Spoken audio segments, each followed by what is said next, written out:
Hi friends, I'm so excited to introduce my new pattern. I'm calling it the Diaper Duffle. It has a quilted changing mat that also converts into a little duffel bag that will hold the diaper clutch with pockets for diapers and wipes. I wanted something that was convenient, that was easy to carry, that I could throw my phone and keys and maybe a little wallet into so I don't have to carry a bunch of bags around along with baby. Please follow along and I'll teach you how I make this. We're going to go double speed because there's a lot to get through. But right now I'm just showing you how I make my bias tape. I like to begin this project with preparing all of the little added bits like my bias tape, the straps, and the ruffles. If you want a more in-depth tutorial on how to make bias tape, I have one on my channel. So right now I'm just completing the bias tape that I will need for this project, which is about 3 yards. Next, I'm moving on to the straps. I'm going to fold my pieces in half long ways, press, open them back up, then fold each side in towards the center and press, and then fold in half again towards the center and press. I forgot to demonstrate this in the videos, but you'll want to fold over one end, tuck it inside before you sew so that it's a clean finished edge. Now we're moving on to the ruffle. In order to make the ruffles, just fold your fabrics in half long way and stitch down each side.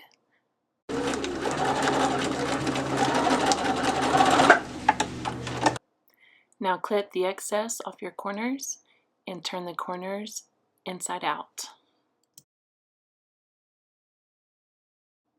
Take those strips of fabric back to your machine and sew 2 long gathering stitches. Create the ruffle by pulling the gathering stitches carefully and letting the fabric bunch up on the threads. You want to gather them until they're about 15 inches long. When you're finished with that, you can set everything aside and you're ready to move on to the next step. So here I'm showing you all of the pattern pieces that have been already cut out into my fabrics and other materials. I have the big 22-inch squares with batting in the center. I have 4 panel pieces that I've folded in half and also cut one of them in half. And we're going to begin with the changing mat. We will quilt it first, so you want to layer your batting in between your 22-inch square pieces of fabric and pin everything in place. Next, I'm going to attach my walking foot to my sewing machine. This will help pull the top threads or the top fabric at the same rate as the bottom fabric and gives a really nice quilted stitch. You can use whatever quilting technique you like. Here I like to just do straight stitches set at a 45-degree angle to my fabric. I think it's efficient and it looks good and I'm happy with it. But be as creative as you want to be. After all, this is your project. You can do whatever you want. Next, I'm going to cut out the pieces for my changing mat, piece A and 2 of piece B. I'm going to add the bias binding to the side flaps first around the curved edges. To do this, simply fold your bias tape in half and line it up against the raw edge of the side flaps. I stitch down along the edge of my presser foot for a seam allowance, and I move my needle as far to the right as I can on that first stitch because I like a narrow bias tape at just 2 1/4 inches rather than 2 1/2 inches. And when I fold it over, like demonstrated here, to finish it, if I haven't moved my needle over, it's difficult to get it to wrap all the way around. But there you can see, you sew it on one side, then roll it over the edge and top stitch it on the other. Now I'm lining up my flaps to pin to the main panel, the center panel of the changing pad. And there are marks on the pattern piece, little lines that show where you're going to install your flaps. So I put pins there on my main panel and pins in my side flaps, and then I line everything up and pin it in place. And then we're going to stitch those to the center mat using a 1/4 inch seam allowance. Now I'm going to add bias binding around the entire thing with the flaps folded in. I think overall this gives a good look in the finished products to have the flaps folded in, but if you want to fold them out, that's your choice. Here I'm showing you how I do a continuous bias binding. So I've leveled off one of my strips, and then I'm measuring 2 1/4 inches from that edge and marking the other strip. I'm using 2 1/4 because that is the width of my bias tape. So I'm trimming the same amount as the width of the tape, and that's the amount of overlap. And then I like to match them up to make sure they're going in the right direction first. And then I will open them up, and right now they're parallel to each other. I'm going to turn one of them so that it's perpendicular to the other one. And I'm going to pin at an angle going from corner to corner, and I'm going to stitch from corner to corner. That'll be the 45-degree angle that the rest of my bias tape has. And when I'm finished, it will allow that tape to lay nice and flat and with no overlap. I didn't film it, but after I've trimmed this excess fabric here, I take it back to my machine and I sew that down. And then I'm ready to fold the bias tape around and stitch a top stitch all around my changing mat. Again, I'm doing that with the flaps folded in.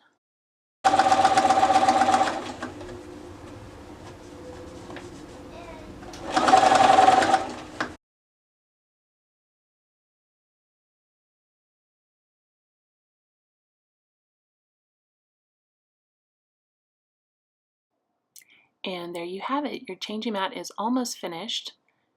We will come back to it later, but for now, just fold it up and set it aside. Now let's work on the diaper clutch. I'm starting with the exterior panel, and I have ironed the interfacing to the wrong side of the fabric. I am pinning the ruffle about 15 inches long to the sides of my exterior panel. Next, I'm going to find the center on the side and pin the straps in place on each side. Then I will secure them with a base stitch and secure the ruffle with a base stitch as well. Okay, now let's work on the inside of our diaper clutch. Take your 3 remaining piece B panels, fold one of them in half, right side facing out, and stitch a 1/2 inch seam allowance from that fold line. Then you're going to thread a 9-inch piece of elastic through the little opening you made. This is going to be the pocket for your diapers. After you've threaded your elastic through, go ahead and put some pins in the ends of the elastic so that you don't accidentally pull it out from your fabric. And then I really recommend going ahead and doing a little base stitch to hold everything in place.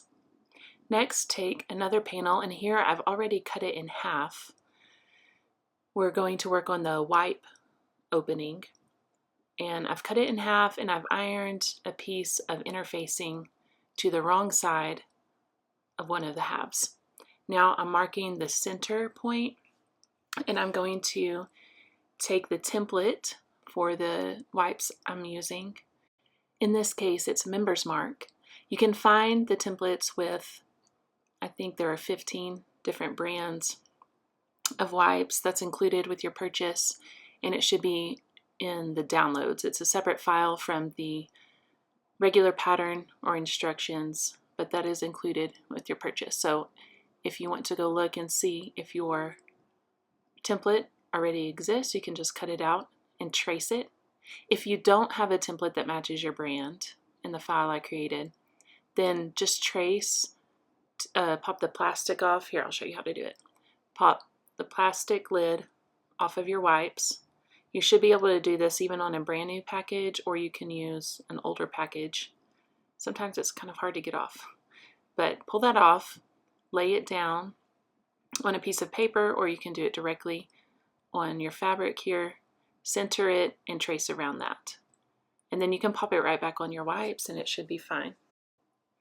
Next, what I'm showing you is if you want a snug fit around your wipes, you want to sew a little bit inside of your tracing line. I usually do about 1/8 of an inch. So that's what I was marking there, just to show you that it's better to sew a little bit inside of your tracing line so it fits just under the lip of the lid when you insert your wipes into your pocket. Bring me into golden sunlight. If I'm going with you, I know we'll get to the other side. Okay, after you have sewn around your tracing line or just inside it, you want to cut out that center oval. You can use regular scissors. I also like to use pinking shears, but just cut close to your stitching line. Not too close, you don't want to cut through any of those precious threads, but just trim that right up all the way around. Here I'm going in with my pinking shears for a closer trim. If you use pinking shears or just cut it close to the threads, then you don't have to go in and add extra snips for your curves in order for it to lay flat and smooth. Pinking shears naturally provide that extra ease that you need, which is nice. So after you've trimmed it, turn it inside out, and you should have right side of the fabric facing on both sides. You can just smooth that out, press it with a hot iron, get it looking nice and clean. Now you can take your panel back to your machine and do a top stitch around the opening. This not only gives it a professional look, but it helps keep the fabric from warping over time with use.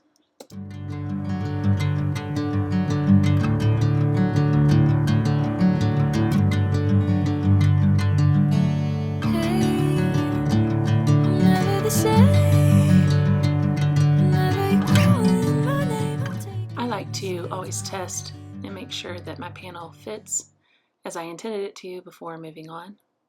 But the next step, we are going to add the elastic casing. And in order to do this, we need to roll our panels up like a burrito. See how I just rolled them up, and then I was able to pull the top portion and match those right sides together. Clip them together, and I'm just going to stitch down that side about 1/4 inch seam allowance. Then turn it right side out again.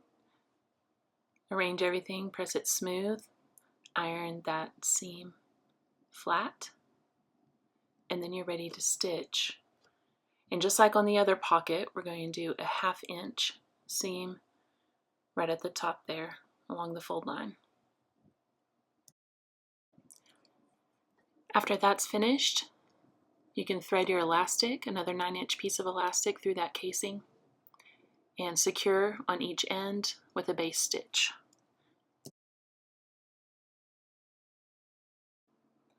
I did not do a base stitch on my elastic when assembling this. I don't know why. Maybe I was just trying to hurry.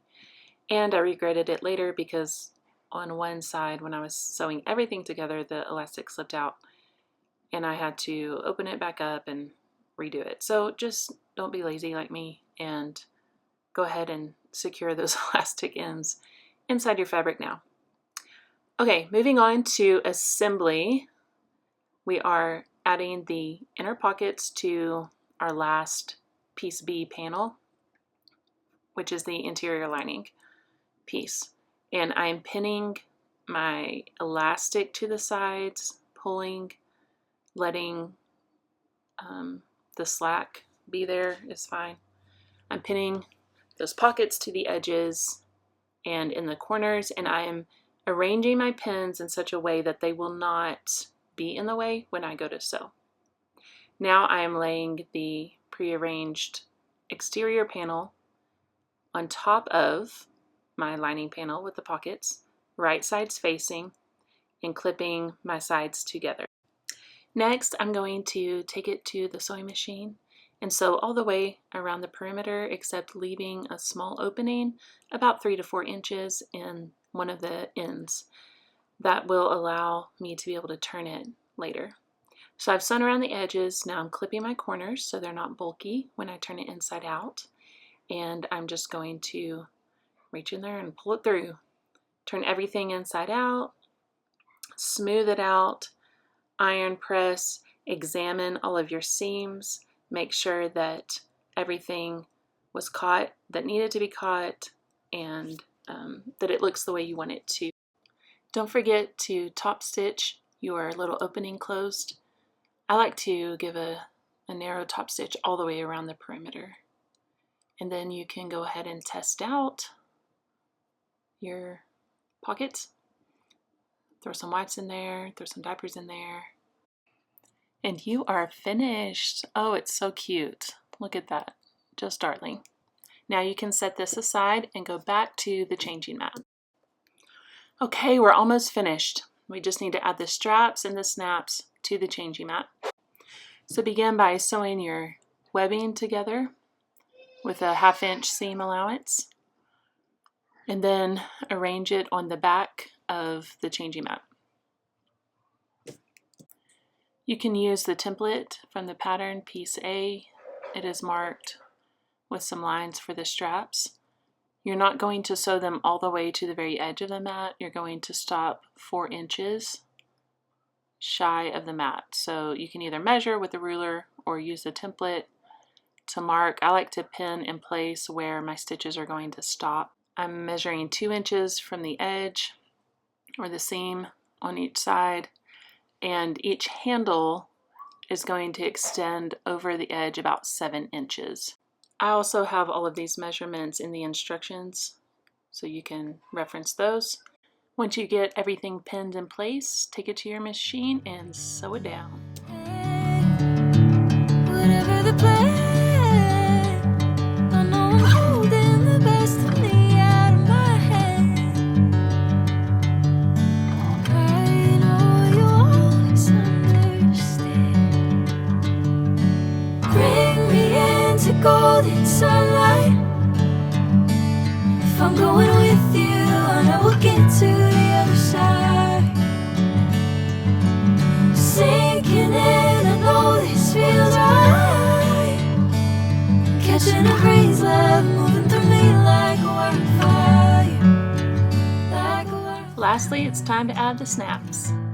If you have diapers and a bag of wipes available, I would go ahead and fill the diaper clutch with those so you can see how large it is when packed, and then you can customize your snap placement based on how full your diaper clutch is. If you do not have diaper and wipes handy, like maybe you're making this as a gift for someone, then you can probably safely place your snaps 1 inch from each edge. I think that's a good average size or placement.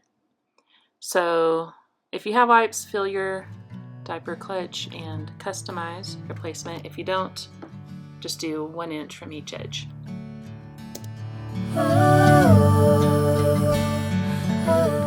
For the snaps used to convert the mat into a duffel bag, use the marks on the templates of the side panels. Please make sure when you're inserting your snaps that you are paying attention to which ones coordinate with each other. In the instructions, I've color-coded everything to make sure that your male and female ones match up. Or you could use magnets if that's easier. Whatever snaps you prefer is your choice. And there you have it. She's all done. Thank you for watching this tutorial. Happy sewing.